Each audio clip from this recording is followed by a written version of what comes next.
అనుకున్నప్పటికీ ఎంత స్ట్రగల్స్ తను ఫేస్ చేసినా, అలాగే తన లైఫ్లో ముఖ్యంగా ఈ డివోర్స్ ఈ పార్ట్ ఏదైతే ఉందో దాని నుంచి కూడా తను ఇంత త్వరగా రికవరీ అవ్వడానికి కూడా తన పేరెంట్స్ యొక్క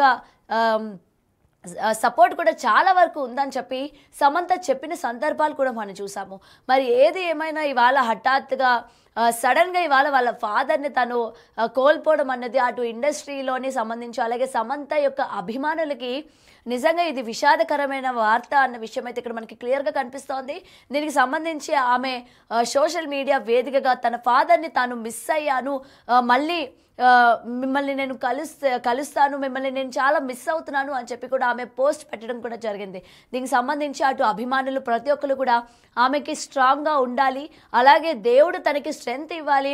ఇప్పుడు తను సక్సెస్ వైపుగా తను దూసుకుపోతుంది కాబట్టి మళ్ళీ ఎక్కడ కూడా తనకి స్టాప్ అన్నది పడకూడదు. అటు పర్సనల్ లైఫ్లో కావచ్చు లేకపోతే ప్రొఫెషనల్ లైఫ్లో కావచ్చు తను ముందుకు వెళ్ళాలి, ఇటువంటి రీజన్స్ వల్ల ఆగకూడదు అని చెప్పి తన యొక్క అభిమానులు తనకి సపోర్ట్గా నిలబడుతున్న సందర్భం కూడా మనం చూస్తూ ఉన్నాము.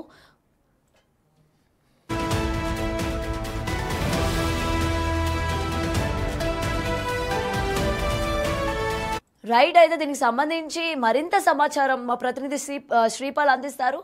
శ్రీపాల్,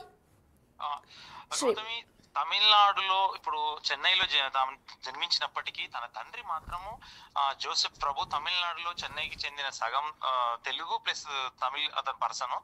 మళ్ళీ మమ్మీ ఏమో వాళ్ళ అమ్మ కేరళలో అలుపుజకు చెందిన నిన్నట్టే ఆమె మలయాళీ ఆంగ్లో ఇండియన్, ఇతను కూడా ఆంగ్లో ఇండియన్ లాగా స్థిరపడి ఏంటంటే వీళ్ళ జోసెఫ్ ప్రభు ఇతను తెలుగు సగం తమిళియన్, మళ్ళీ వాళ్ళ మదర్ ఏమో సగం మలయాళీ సగం తమిళ్, ఇది ఆంగ్లో ఇండియన్ గా వీళ్ళైతే ఉన్నారు. ఈ సమంతకైతే జోసెఫ్ ప్రభు చనిపోవడం నిజంగా విచారకరము. ఏంటంటే శ్రీయన్ మలయాళీ వాళ్ళ మదర్ కూడా చాలా విచారకరం ఇప్పుడు వ్యక్తం చేస్తుంది. ఇప్పుడు అయితే ఆమె చేరుకుంది, తమిళనాడుకి అయితే వెళ్ళాలని చేరుకుందని చెప్పేసి చెప్తున్నారు. సమంత నిజంగా ఇదైతే విచారకరమైన చెప్పుకోవచ్చు గౌతమి. రైట్ శ్రీపాల్, అయితే ఇప్పటికే మనం చూస్తూ ఉన్నాము సమంత శరవేగంగా తన బాలీవుడ్ డెబ్యూ ఫిలింని ఎంత మొత్తం జనాల్లోకి తీసుకువెళ్ళాలి అని చెప్పి ప్రమోషన్స్లో భాగంగా ఎంత బాగా ఇన్వాల్వ్ అవుతున్నారు. అలాగే దానికి సంబంధించి ఇంటర్వ్యూస్లో కూడా తను చాలా యాక్టివ్గా ఉన్నారు. తన పర్సనల్ లైఫ్లో జరిగిన దాని నుంచి బయటకు వచ్చారు అని చెప్పి జనాలందరికీ కూడా ఒక క్లారిటీ ఆమె ఇచ్చే ప్రయత్నం చేశారు. ఆమె ఇంత హ్యాపీగా ఉండడం అండ్ బయటకు వచ్చి చలాకీగా మళ్ళీ యథావిధిగా పాత శామ్ లాగా కనిపించడం అందరికీ చాలా హ్యాపీగా ఉంది అని చెప్పి నెటిజన్స్ కావచ్చు, అలాగే తనని అభిమానించిన అభిమానులు కావచ్చు, ప్రతి ఒక్కరూ ఆనందపడుతున్న సందర్భంలోని మళ్ళీ ఇలాంటి బాధాకరమైన వార్త వినిన తర్వాత మళ్ళీ సమంత డిప్రెషన్లోకి వెళ్తుందా, మళ్ళీ సమంత ఇప్పటికిప్పుడే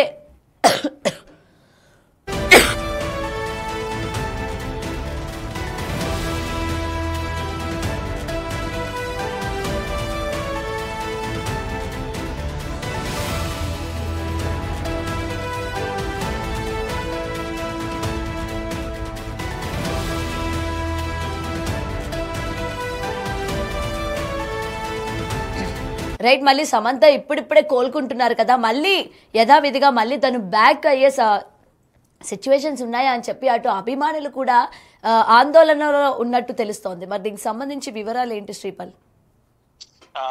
జోసెఫ్ ప్రభు గారికి అయితే 3 పిల్లలు. ఇందులో సమంత యంగెస్ట్. తనకు ఒక బ్రదర్ కూడా ఉన్నాడు, జోనాథన్ డేవిడ్. దీనివల్ల ఇంకా 2 బ్రదర్స్ ఉన్నారు కాబట్టి ఇప్పుడు చెన్నైకి అతను వెళ్ళిపోయిందనే చెప్తున్నారు. నిజంగా తీరని శోకం అనే చెప్తున్నారు. 1 సంవత్సరం విడాకులు, 1 సంవత్సరం మైటిస్ అనే వ్యాధి తన వ్యాధి బారిన పడడం, నెక్స్ట్ ఇంకొకటి ఇప్పుడు ఇది జరగడం అయితే చాలా, ఎందుకంటే తండ్రిని కోల్పోవడం అంటే ఎవరికైనా పెద్ద, అది ఇంకా చెప్పలేని బాధ అనే చెప్పుకోవచ్చు.